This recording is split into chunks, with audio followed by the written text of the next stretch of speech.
I want to let everybody know that we are in the presence of a certain kind of special person here today. It's that thing that everybody that's on X, we don't care about the money, because it's only $12 every 2 weeks anyway when we're posting on X. All right. Um, but there is something. There's a holy grail that we're really searching for, and I've had it one time in my entire life. But we have a guest today in Phil Beisel that this is not his first rodeo. He's done it again. Elon has tapped the resend, well, no, repost Yeah, button. reposted. Did he quote? Did he do a quote? Did he say anything No about it? quote. No, he No didn't say quote, anything. just reposted. Okay. Yeah. Well, I've had the quote repost. yeah. That thing went crazy. But the repost was good.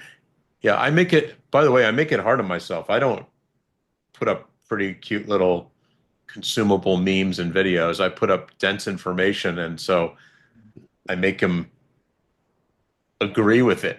Yeah, yeah, yeah. So I mean, and this was not, yeah, That's like the point. this is dense. Yeah, This is not something where you just had a picture or yeah. one concept that he could agree with. He would basically be kind of agreeing with everything you said in order to repost it. Either that or who knows. Yeah, Yeah. Who knows what he was thinking? Yeah, it could have been 3 in the morning. yeah. Yeah, come on, Elon. Tell me exactly what you want, you like about this. Yeah. It's all right. Well, we're glad that he has. This is a particularly good time for him to be reposting you and building your X account because there's this book coming out, and Hmm. so we want as many people to be following you as possible. So we sell Yeah. lots and lots of books. So Well, I mean, it's a pretty high velocity time over there at Tesla headquarters, isn't it? yeah, no kidding. Yeah. So yeah, there's some really interesting stuff going on, and we had version 14 drop literally Monday, 11:59 p.m. California time. the California time, right?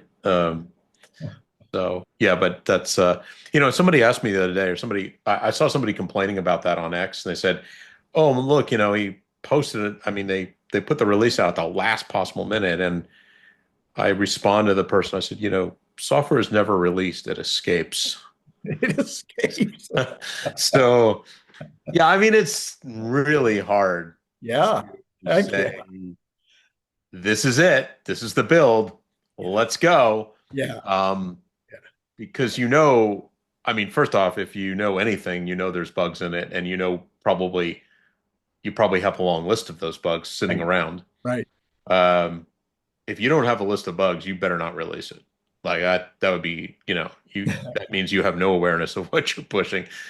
But this is crazy. You gotta take it from a very insular place, that being probably within, the good news about version 14 is it's probably the most widely tested version of Right.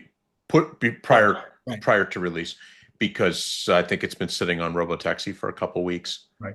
Um, so that they've got some really good confidence there. But I say it a million times over, nothing matters until you get it in the customer's hands. Everything changes.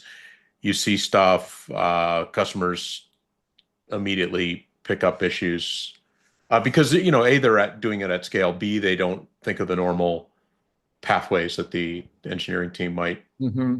ordinarily test something. So yeah, so version 14 was a big deal, and then of course they followed it on with the lower cost vehicles, and maybe if there was a surprise there, it was the Model 3 had a variant. Right. Right. You know, Or the other um, surprise was that it was higher priced than we all thought. yeah, So I spent a lot of time on that this morning. they do. I think my final, I think the biggest question in everybody's. So what I said this morning, Phil, and I love your thoughts on this. Everybody that's commenting has no idea what they're talking about. Now, this is normally true anyway. Yeah, No, normally on a day-to-day basis, we are all out there talking off the top of our head about stuff that mhm. we really don't know what we're talking about. Oh, they should advertise. Well, I've been in advertising my entire life. I mean, since I was 16 years old, I've been advertising something somewhere. So I know a lot about advertising. I've done everything but television. I mean, radio, billboards, bus benches. I mean, I've done radio, I've Right. done everything but TV. But I can't tell Elon. I can say, hey, I think it would be a good idea for you to put this on the Super Bowl. But what do I know? I really don't because I don't have the data that he does to play So it with. would be fun, right? I mean, Yeah, I I just play. think I think sometimes we wish for the fun portion of that, Yeah, right? The exposure, not because we, oh, this is the way it's going to work and we'll tell Elon, but sort of like I think a lot of people that are following Tesla would like to see greater exposure. yeah, yeah. And we'd like to see this new model be successful. Yeah. And I personally thought it should be 35. I went to a lot of trouble to analyze the bits and pieces to see if we could get it down to 35. I thought we could, but I'm not in that factory. I am not doing the cost of goods analysis. I am not looking at the data coming in to see what people are doing in terms of buying or not buying. And so I think that, I don't know personally what that additional TAM is. So I asked Grok. And Mhm. Grok says, look, the additional TAM here is probably 20 to 40%. Well, that's a big additional TAM for only 5 grand. Okay. So 75 bucks a month does matter to people. And nobody knew that TAM information until I asked Grok. There's not a single person. I looked at all of them and none of them did any research to decide, oh, well, this is going to increase the addressable TAM by this much or that much. Right, right. Not one of them. They're all just going, oh, yeah, well, it seems like. And the other thing was, none of them looked at everybody saying, well, if they didn't buy it 2 weeks ago, why are they going to buy it this week? I mean, they had the best deal ever 2 weeks ago. You ready? You ready for this stat? Go for it. 14,000 vehicles a day are totaled. Yeah, 14,000 a day. yeah, yeah, 5 million a year yeah. cars are totaled, and people have to replace those 5 million cars that had no thought, no idea that they were going to be buying a car that, in the near future. So there's plenty of available folks out there that could potentially buy this car that have nothing to do with the $7,500 going away. Yeah, I think the other thing is that there's some, uh, I believe there's some legislation around interest-free Yes. uh, payments if the company that is Tesla meets the U.S. Manufacturing Yes. requirements, which Yeah. clearly it does. You get So I think a couple thoughts on this whole thing. I don't even know what you said about it, but um, I really don't care what the price is. What I think is there's some elasticity to that demand curve, and certainly removing $1,000 increases it pushes into a different portion of the TAM. Um, but I think that the calculus here is like it's kind of a multivariable problem. I think one, Elon isn't willing to drop the margins of his products precipitously. I mean, think about Apple. Apple is always protected. hmm Like Apple could produce a phone for, magically cheaper and drop its margins, and then Wall Street would punish it greatly because, Yeah. oh my God, the margins. So what? So why do that? Really, at some point, like, why drop your pants? Like, keep the margin keep the margin in, roughly equivalent. The other thought is that I'm not sure he wants to sell a lot, and it sounds kind of crazy, but this is what I mean by it. I think he realizes that the future of Tesla, and I mean this from a financial perspective, not necessarily just the kinds of things that we talk about in technology, but the future of Tesla is the emergence and production at volume of Cybercab. Mhm. So why would he sacrifice more lines or more area of the factory to produce a car that, regardless of what price he set it at, is going to make less money than the revenue stream associated with delivering robotaxi at scale? Right. Like, why would you do that? Like, I think that was the basic argument. If you actually go back 2 years ago and put yourself in the boardroom and and could listen in, I'm thinking that some part of Elon said, or maybe all part of Elon says, we're not building any more cars with steering control with driver controls. So here we have a situation where there's a lot of energy probably being dedicated towards the Cybercab specifically. And that's a new vehicle platform. And everybody wonders like, oh, well, why, these were done as Model 3s and Model Ys. And, to me, that's very smart. I mean, why go off and build another vehicle platform? It's actually hard to do. People, I think that's the thing I think it's missing in some people's calculus, is that they don't understand that a vehicle platform is a multi-year project, that, everything changes. And so you want to kind of build off of an existing platform if you can. So it makes sense that they would want to take the best-selling car and build a variant of it, and the second best-selling car and build a variant, and then not go into another vehicle platform. If you think about another vehicle platform coming out of Tesla, it exists. It's called Cybercab. Right. So now, will that car ever have driver controls? I think not. But, would he be able to sell that? Obviously, he will have his own, Tesla will have its own fleet, Yeah. but there's also going to be an opportunity, maybe, to sell that to the rest of us as a robotaxi vehicle. So, and so there, to me, it's like, okay, there's a factory. It has this many square feet. You want to push that out at volume, and in some sense, if robotaxi, if they hit the scale button, robotaxi is scaling to the moon. That's the car they want it to run on, not the Model Y, not the Model Y Standard, but the Cybercab, because everything about that is built for, that's lower cost. It's built for better efficiency of service, like 5+ miles a kilowatt hour, which the other cars are not approaching.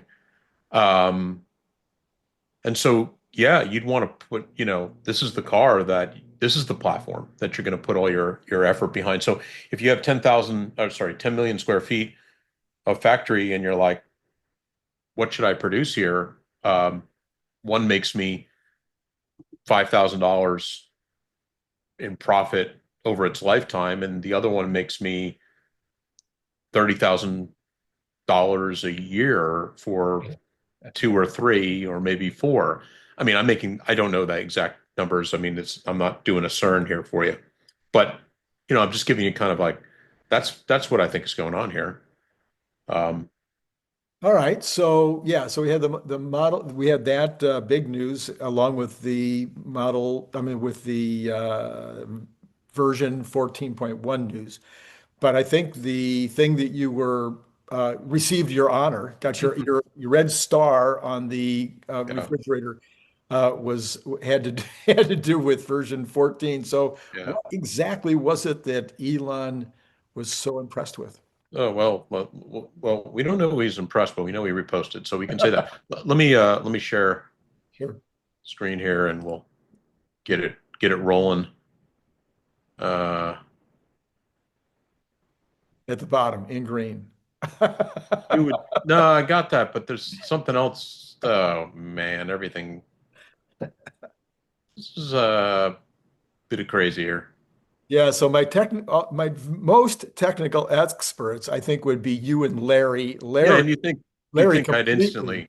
Larry completely couldn't get it the other day. And Okay, I got a shared screen, right? there you go, you do. And now I'll do a shared presentation, so it's Bigger and more visible. it's Yeah. bigger. Yeah.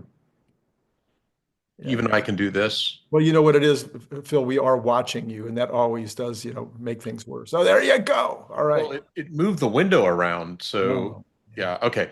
The post is on the left, and I kind of pulled it out, okay. pulled the pieces out of it because we couldn't see it. So what I did is I did a repost on my own. Let's start with what Elon said that morning, or maybe it was the evening of. He said many more Tesla self-driving V14 improvements still to come, but wide rollout of 14.1 has begun.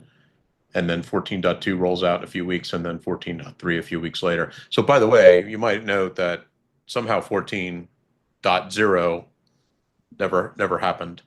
So they pushed, they pushed to 14.1. which is whatever, doesn't matter. So everything's advanced, if you will, like the new 14.2 is called 14.3, right? so this happens in software release. So my point is, I started watching the rollout of this, and I watched the early drives, and these are thoughts that I had a little bit before, during, and now after, I guess. And I guess he agreed with them. There are 5 bullet points, and if he didn't agree with them, he probably shouldn't have reposted it. So let's assume, for the sake of this podcast and this discussion, that he in fact agreed with it. So what am I trying to say here? The first one, I'm saying that essentially this version 14 is the solution to autonomous driving, right? Mm-hmm. This will be released in unsupervised mode, clearly on Robotaxi. At some point, at some 14 dot next release, it will be the one that is the first unsupervised FSD for the user base, the consumer FSD use. And I call it convergence, because this is like a narrowing thing where it gets to the point where you see the light at the end of the tunnel. And so I think at 14, as we start to chip away at 14.2, that in fact it converges onto a release that's essentially level 5 autonomy. So to me, that's super clear. I guess to Elon, that's super clear as well. Right. But so and then I noticed something kind of interesting, is that in the release notes and in many of the drives, that there are a lot of what I'll call last mile use cases that we're starting to be that are being addressed. Right. Parking gates at different types of parking gates, et cetera. And by the way, that is a very, very clear indication that they are very solid with this release, because as I point out here, you don't go and chase the tail if you don't have the core being solid. In fact, that's essentially why 13 didn't solve all those problems, because 13 wasn't about that. 13 was about getting the core of autonomous driving to 12 was kind of the release that started the wave of an end-to-end AI model, kind of like, let's see if this works. 13 was the prove out release for that. But what was 13 missing? All those little last mile things. And when you start jumping into last mile, you are strongly signaling to anybody that has a brain, meaning that anybody that's done engineering that thinks about this, is you don't go and build these features before you've solved the core stuff. Sure. So it's a really good signal for that. So the third point I have here is that Robotaxi itself will clearly scale out on this version 14. I mean, this is the version that they will remove the safety rider, observer, driver, depending on, but we'll call them safety rider here. And the other point that I make here is when it happens is immaterial. Meaning, is it 14.3? Is it 14.4? Is it, it doesn't really matter. It doesn't matter to Tesla's balance sheet if they have 200 people sitting in the car. Is it some, wage? I mean, none of that matters. What matters is that they're going to remove the safety rider when they are very comfortable that they have a safe solution, that the risk-reward equation is met. So it's super clear to me that this is the version. They're not waiting for the version 15. Of course, they're going to do a version 15, and we can talk about what that could be. But the reality is that they've set up a base here. So, from 13 to 14, I think there's 2 major things that happened in 14. The first is they trained a 10x larger model Mhm. by its so-called parameter count. Mhm. And it's material. And I'll tell you why. It's not the training thereof, because that's a bit of a set up the model, push the button, and go. Obviously, it takes a lot of time, a lot of training samples. I think they poured a lot more training into version 14 than 13. But what's super material is how they train this. And I think, as per that article that I'm referencing on the left, The Magic of FSD v14, it talks a heck of a lot about reinforcement learning. Mhm. Mhm. And I think that's key to this, that they've moved past, to do imitation learning is to approach the ability of a human. To do reinforcement learning is to go beyond the human. Right. And so what they've done here is they've set the base of the model by doing a training based on imitation learning. Mhm. That could have taken 2+ months of GPUs, Cortex running flat out.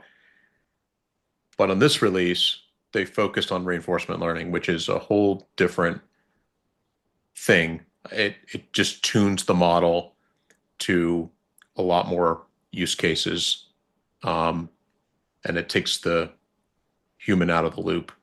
This is where Um, you actually incentivize the the neural net to do better. You yeah, give yeah, them you give them little stars that go on the refrigerator. yeah, Uh, okay, yeah, yeah. yeah. Yes, you set up scenarios, 1 to 1 million. I mean, whatever you set up scenarios. They all have to kind of be set up, like some kind of pedestrian coming into the intersection, or lane changing, or merging, or taking an exit, or um, managing transition from green to red lights properly, which, sounds trivial, but obviously there's a lot in there. How long do you push it? Do you go through the yellow? All that kind of stuff. So they set up these scenarios, and they set up rewards for behavior they want to occur, and penalties for behavior that they're discouraging. Like, for example, there'd be a very large penalty associated with hitting someone, hitting a human. Um, and then they run thousands of trajectories in that scenario. Now, these are all virtual runs, right? So they're basically doing inference in the lab under the simulator. It's acting exactly like the car, Mhm, mhm. except it's running in a simulated harness, a simulator, Sure. and they run hundreds or thousands of trajectories per scenario, and that helps tune the model Mhm, to that reward behavior. So what's interesting about that is, if you kind of, the takeaway is, there's no human here. mhm. There's no original data other than maybe the base data that was captured from the vehicle, meaning the intersection or whatever. There's no human there. There's no human in the. So this is how FSD version 14 jumps over human level safety, because it is literally now trained on these reward scenarios and reinforcement learning. So, and by the way, the compute involved in reinforcement learning, even though people refer to it as often fine tuning the model, Mhm. is, depending on how many scenarios and trajectories, maybe could be 10x Mhm. what was done on the imitation learning side. But another important aspect of version 14 is that we made this bigger model, or Tesla made this bigger model. It's 10x larger. So think about it this way: regardless of how much training is done, how many training samples are done, what percentage of it is imitation learning, what percentage of it is reinforcement learning, it still outputs a model. And in other words, you could have trained that entire model on imitation learning and gotten a set of numbers in that model Mhm. that would be substandard compared to where it landed, or you could do that same thing and then fine tune the heck out of it with these reinforcement learning cases and made it we'll call it superhuman. Mhm. Mhm. Um, you still have the same model, right? So there's a model architecture that they developed. And so the magic act, or a good portion of the stuff that never gets talked about, is how do you make that model, which is now 10x bigger, run efficiently on hardware 4 vehicles. Right. And that's not like snap your fingers. I mean, there's a lot that has to go on there. They're they're doing some things in the kind of neural net space, quantization, basically sort of effectively shrinking the model's compute requirements.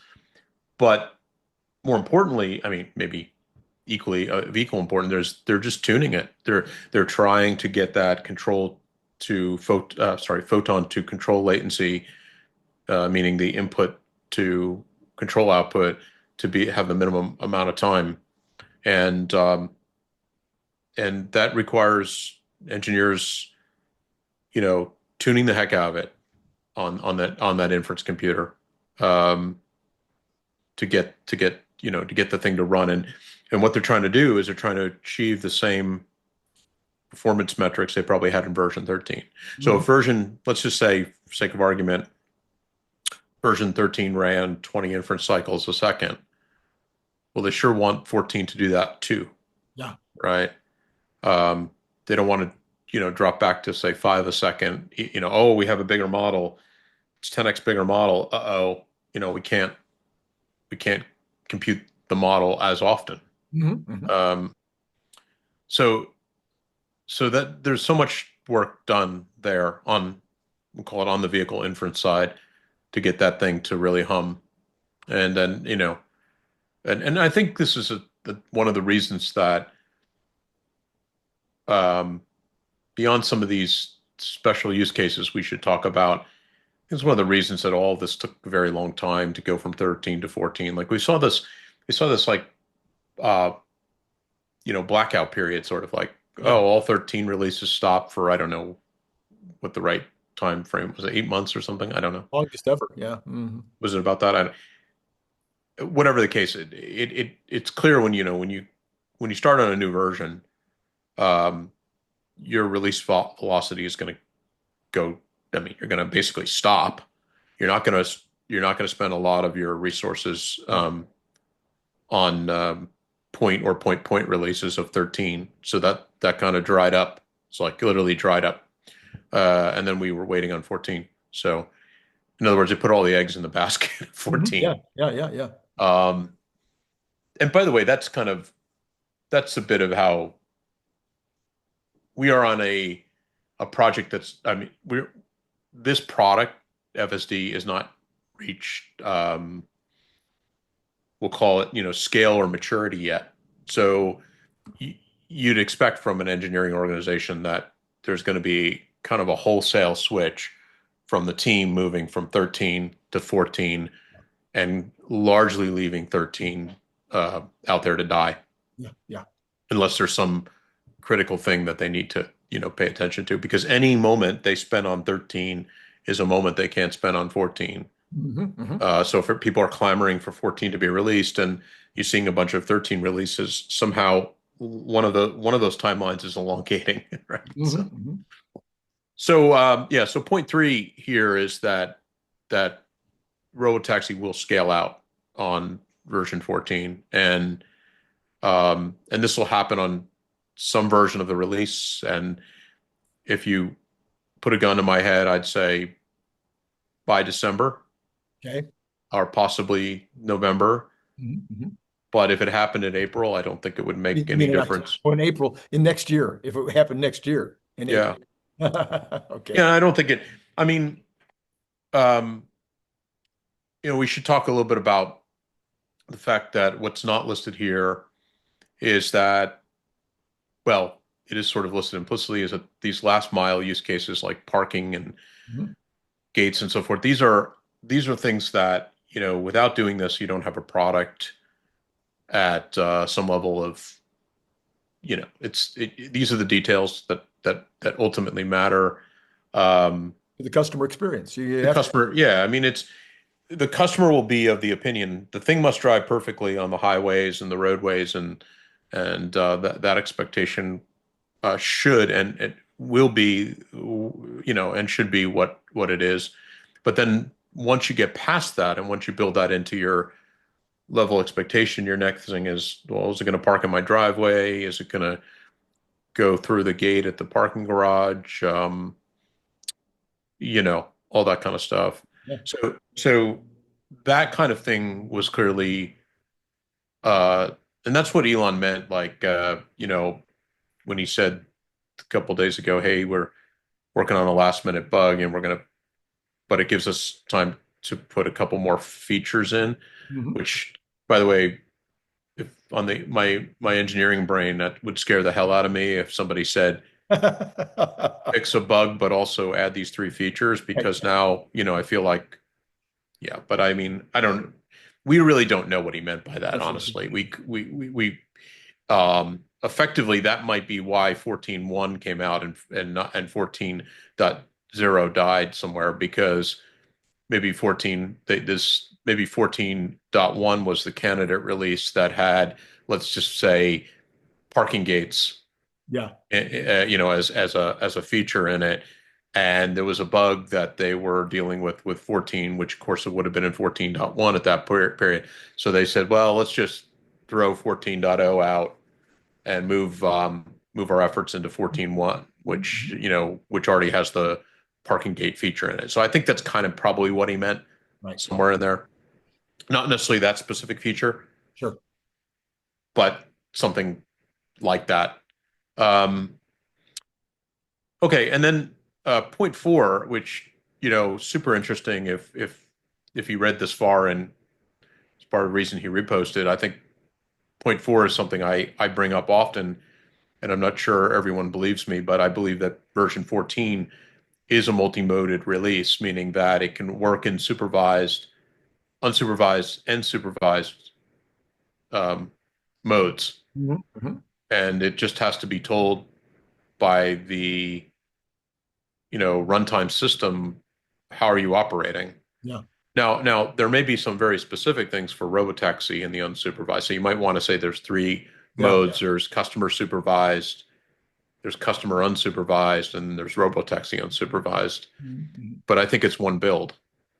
I don't think it's different builds. And I think that's why I wrote unsupervised in gold mode. That refers to if you look to the left in the little graphic, the gold under the car now, that's what they're showing. Yeah. Yeah. And then blue mode is customer release. So I think it's super important. This shows that they've reached a certain level of maturity here, and it's better that it would be much better if this were true, and I assume it is true, that focuses the entire organization on building one piece of software, which is how I would do this. So in other words, it's just configurable and modable. And by the way, we talked about this on a previous podcast, that supervised and unsupervised have to be concurrent. And the reason that's true is that when unsupervised is released to the customer base, it will only work in certain geographical areas that are regulatorily allowed. So if you're navigating, let's say it's allowed in San Francisco County, but it's not allowed in Santa Clara County, or vice versa, then as you move over that county line, there has to be some interface that says, probably a run-up interface where it's like you're going to need to go back into supervised mode. Right. So that demands that the release effectively is multimodal, and dynamically so, not just not just like the car boots and it's in supervised or unsupervised, but it's been told by the input side or the context window of the AI of the neural net. Mhm. One of the parameters is probably whether it operates in supervised or unsupervised mode. Right. Yeah, makes sense. Makes total sense. Yep. Plus if you get into trouble, there could be times where you want to take over and drive it out of trouble. Yeah. Yep. Yep.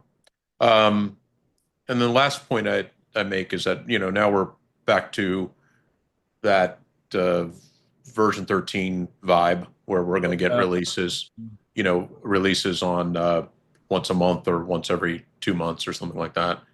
It'll feel like that, and then somewhere along the line, I think 14 is going to sit with us for a while mhm. because of number 3 on this list.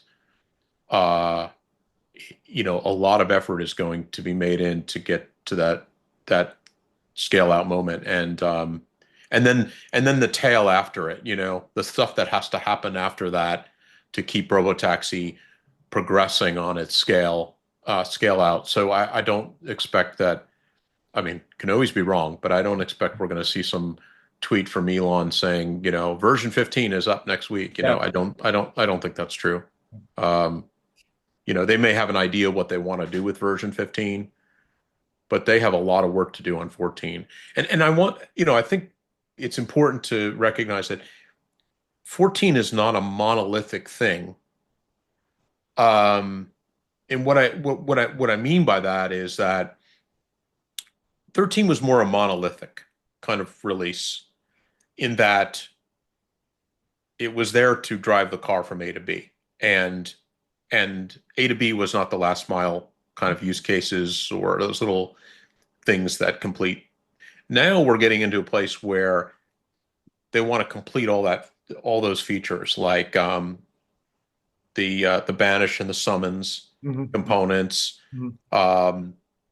and all these little mode switches between unsupervised to supervised. And so I think now they have to complete that tail here.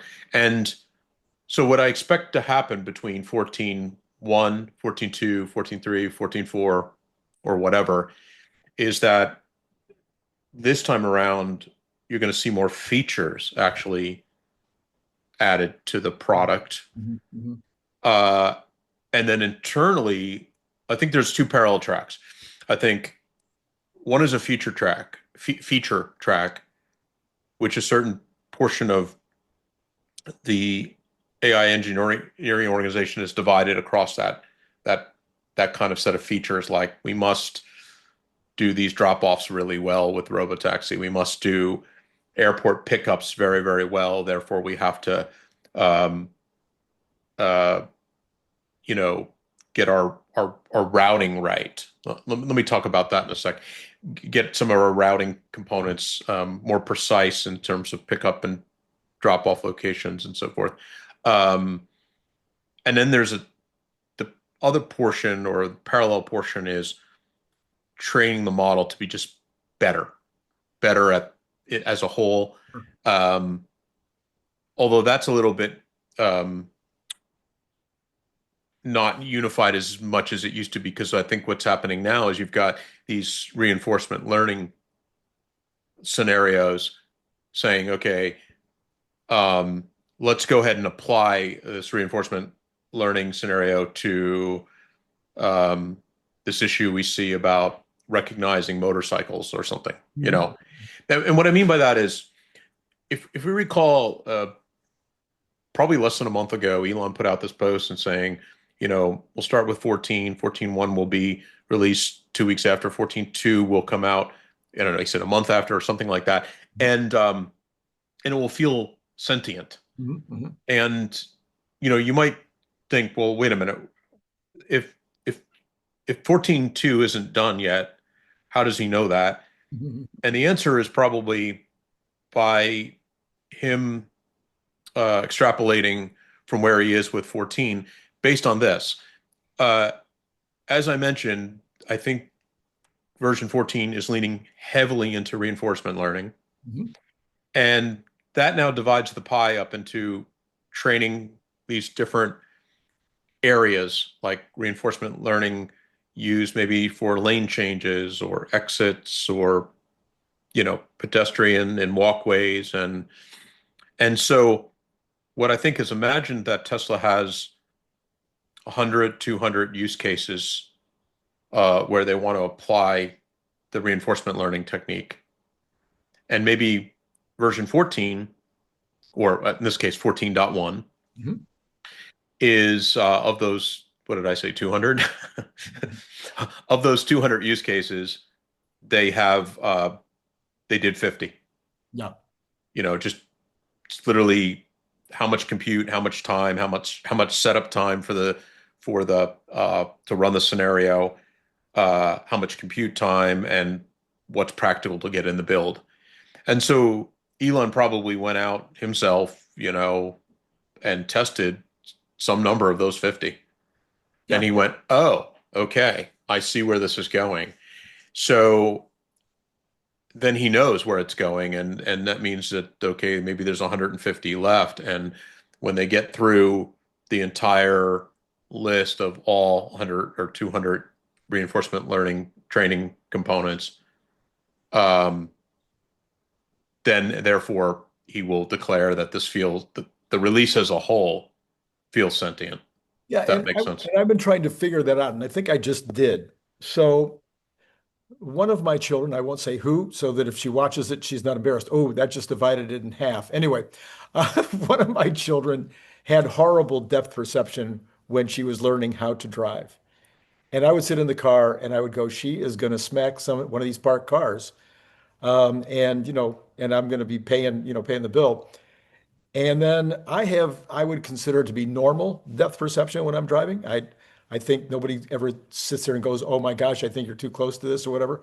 My dad, who had outstanding vision, also had at least he believed he had outstanding depth perception to the point where he would go a lot closer to things than other people would. My mother actually would say that she believed that the car actually knew how to breathe in. Okay. Full itself in when he would go past something. So if you were riding with my dad compared to riding with this teenager who is learning, you might go, "Wow, that is incredible! How much better of a more sentient if it was a case of a Mhm. autonomous vehicle, it can go really close to these things and not hit them." I've noticed that with lane changes in difficult situations, it really takes bigger risks than I would. I'm a little bit aggressive when it comes to lane changes. I drive in the Los Angeles freeways Yeah. for the last 60 years, and I'm pretty aggressive on these Los Angeles freeways about lane changes. It's way more aggressive than I am. Because why? It's got a camera over here, and it's Yeah. got It's a camera and over from here, and it can tell, what's going on. And it has a faster ability to take into consideration what it thinks all these vehicles are going to do. yeah. I mean, It's it's sentient. it's interesting because your perception of it being aggressive may be. I mean, clearly it has no emotional state. It's Right? not being aggressive. I mean, it can be put in a mode that Yes. it's making these decisions, like the hurry mode. Yes.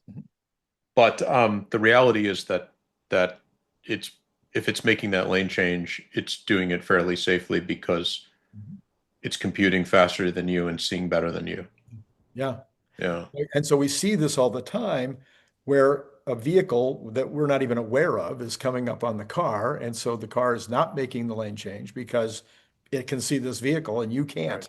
Right. And so that makes it feel more alive, more aware than a human, which by itself makes it feel, safer. Yeah. So I think definitionally what's happening here is that by, you know, the beginning of this was okay, how did this develop? It was let's move the entire stack to AI end to end. That meant the perception and the planning side of the stack.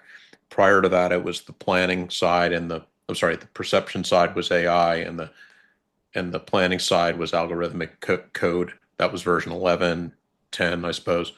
Um, 12 went end to end AI. the neural network model is probably fairly simple.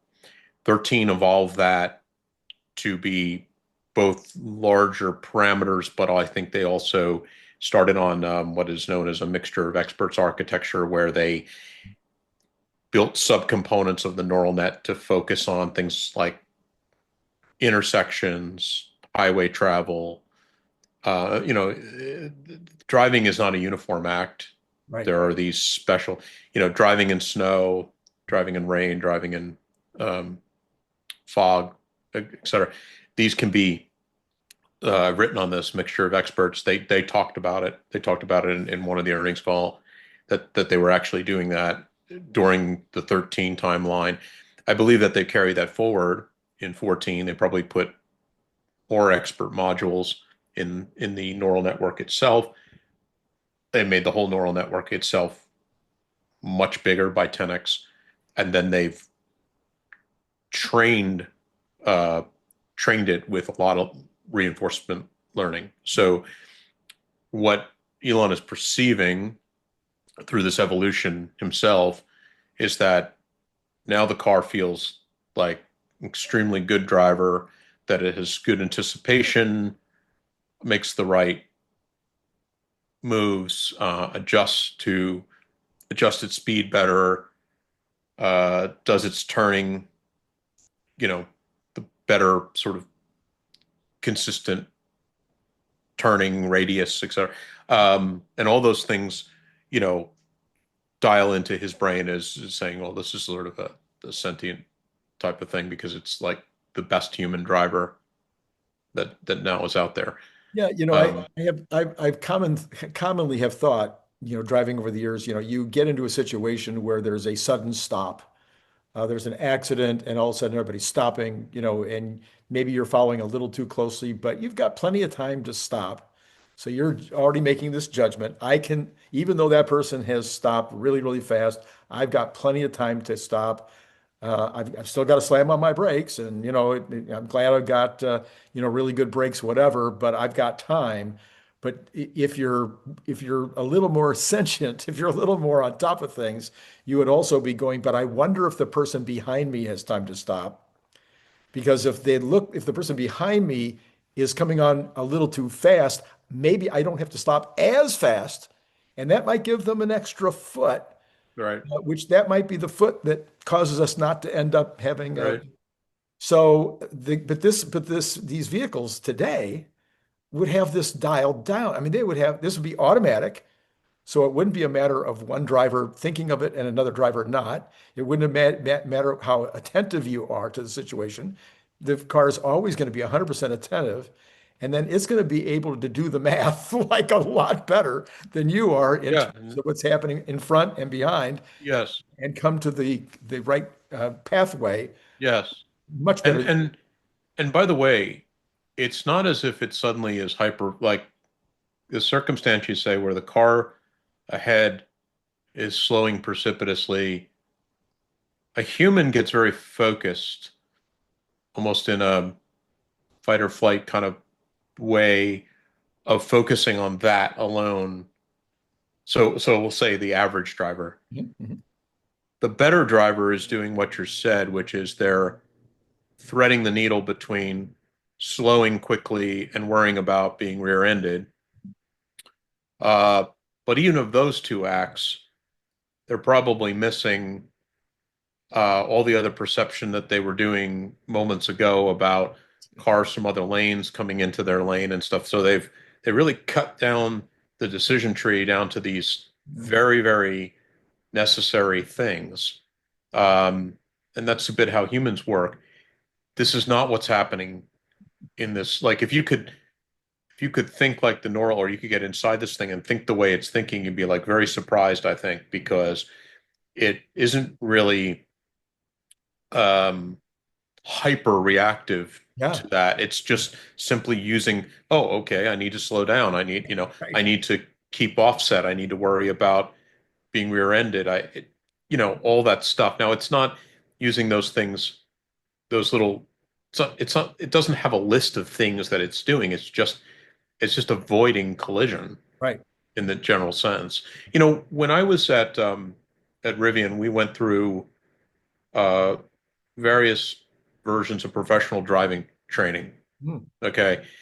And some of the stuff was like insane. We learned, so we did on-road and off-road. Off-road's really fun to talk about, but really not pertinent to this discussion. But on-road stuff, we learned how to essentially we were told drive from here to here 20 miles and don't use the brake pedal. Hmm. Hmm. That included stoplights. Hmm. I mean, there's times when you might Right, need the right. brake pedal, and we're not talking about an electric vehicle with regen. We're talking about just using an ICE vehicle and controlling that by just not accelerating, right? Just by not accelerating, so you weren't even able to gear down. Yeah, exactly. Exactly. So hard to do. We learned how to control other drivers on the roadway by our actions alone.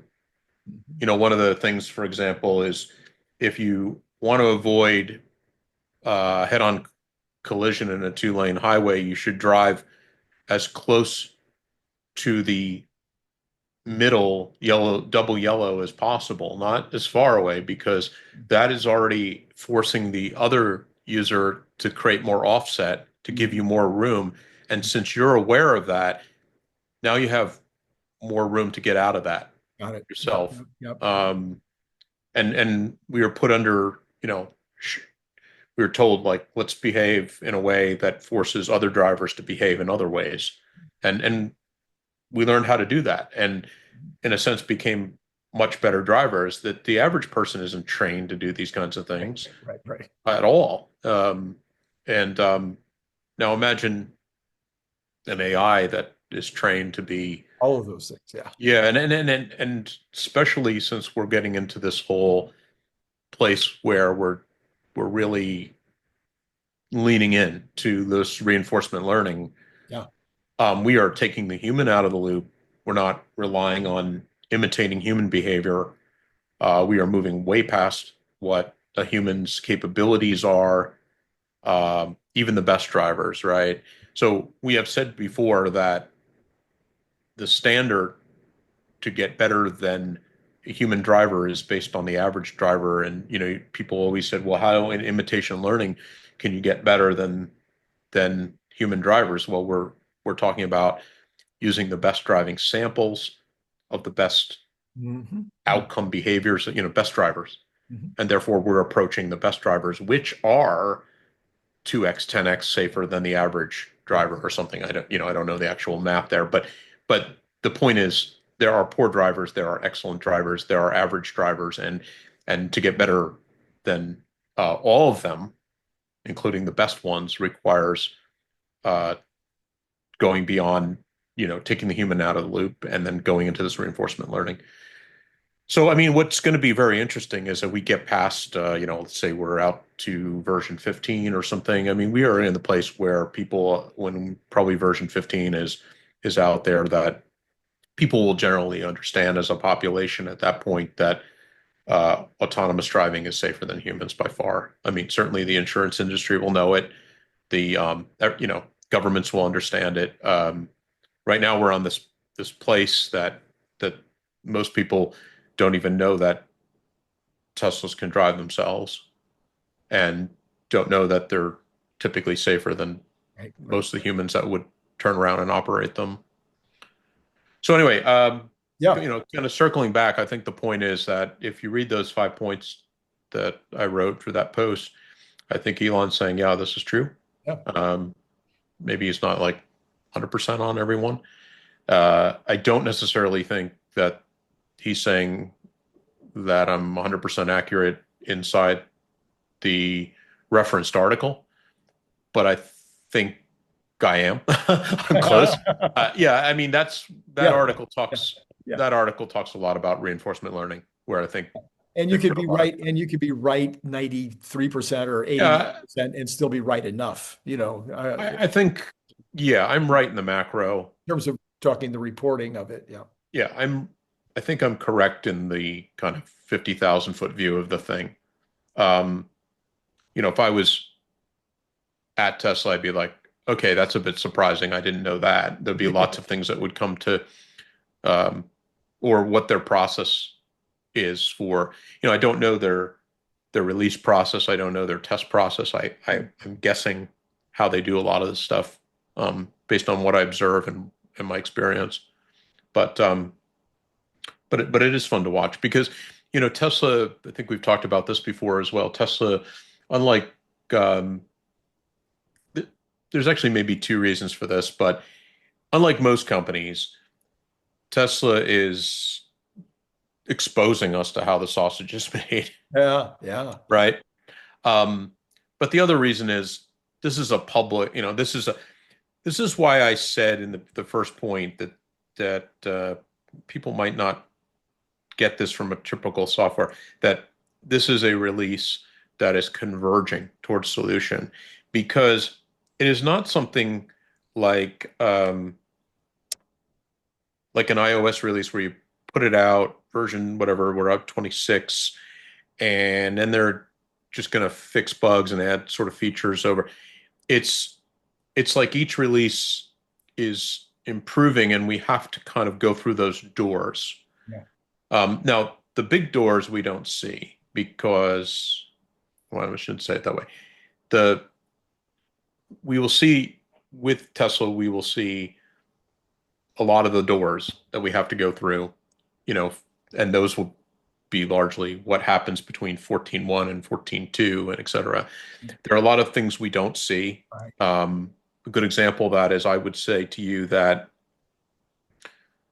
robotaxi has been taking up a lot of the air in the room in terms of the engineering effort, and they're trying to really get that solved and get that on a path to, get that on a path to be able to all of a sudden turn around and hit the scale button, like the go button, like go for it, take the safety riders out, scale this thing out, start pouring in more vehicles and start to actually, build a business. Yeah. And so I think what we missed in that process, I mean, because we're just not exposed, is how often have new software releases of FSD showed up on those vehicles? And I would hazard a guess they probably subdivided the fleet, and a few of them they pushed early. Some of the validation vehicles they pushed early, and then they would, hazarding a guess, maybe once a week or once every 2 weeks, they replaced the build from, what it was rumored to have started at 13.3, and then so you can imagine there was a 13.3.1 and a 13.4 and a 13 whatever they called it internally, and then they switched to 14 along the way, and maybe not all at once. It was rumored that based on the gold shown on the interface, that the Bay Area was getting 14 early for the robotaxi network, which by the way would make sense for a couple reasons. A, it's close to home, meaning literally where Tesla is, from an R&D perspective, but also because in the Bay Area is it's mandated right now that there's a safety driver. So that person is behind the wheel. So you would probably put a new release in that car first before you put it. Somebody in Austin, these guys are just sitting, guys or girls, are just sitting in the passenger seat, so they can't actively control the car, so that they don't have really, other than probably an emergency stop, they don't really have much other than literally observing. Yeah. Yeah. All right. Well, there you go. I think that is, as always, it's so interesting to get into what some people might call the weeds. For those that are actively interested in in the company, in the stock, the valuation of the stock, in the future, how it's going to play out. I think the weeds are where we find a lot of the assurances, a lot of the feelings that, yeah, okay, it's all moving along the right way here. That no, we don't need LiDAR. As the president of Rivian, he didn't really say that this morning. He didn't say you need LiDAR. He said he thought it's something nice to have. So I thought that was good that he didn't say because he could have been so wrong so fast if he said you need LiDAR. So anyway, so No I guess comment. the CEO, not the president, CEO of Rivian this morning. So anyway, as always, Phil, we appreciate you coming and filling in these blanks for us, which we, of course, would not have a clue without you. And we're very excited that, Hopefully. well, Hopefully. believe me, I mean, it's like it's on another planet. So it's like asking you to have a clue about how to make a plastic water bottle. I mean, Yeah. I'd probably have to Oh, explain it in some detail yeah. before you'd get it. All right. So, and very thrilled that Elon has chosen to give a thumbs up because that is both good for you, but also good for the community that we can kind of say, okay, these are these are Yeah. these are I points think worth looking at. Yeah. we said before, I was a little surprised in the sea of all these great driving videos Yeah. and Yeah. stuff he was reposting at, pretty heavy, like, oh, why wouldn't you do that? It's like really cool video. He posts this thing, right? So I felt like there was some, there was some goodness there because you put that up. So, Okay, Phil, we will look forward, of course, to everybody out there should be looking forward to reading his amazing chapter, oh, yeah. upcoming book, AI Rising, which I will start teasing more and more now because we are just days away from sending that to Amazon. Maybe Monday, I might be sending that to Amazon on Monday, in which case we would start the pre-orders somewhere around Monday or Tuesday. So we'll be looking forward to all of you out there just rushing to place your pre-orders starting sometime probably next week. And so again, Phil, thank you so much. And to Sure. all of you out there, it's been great talking to you.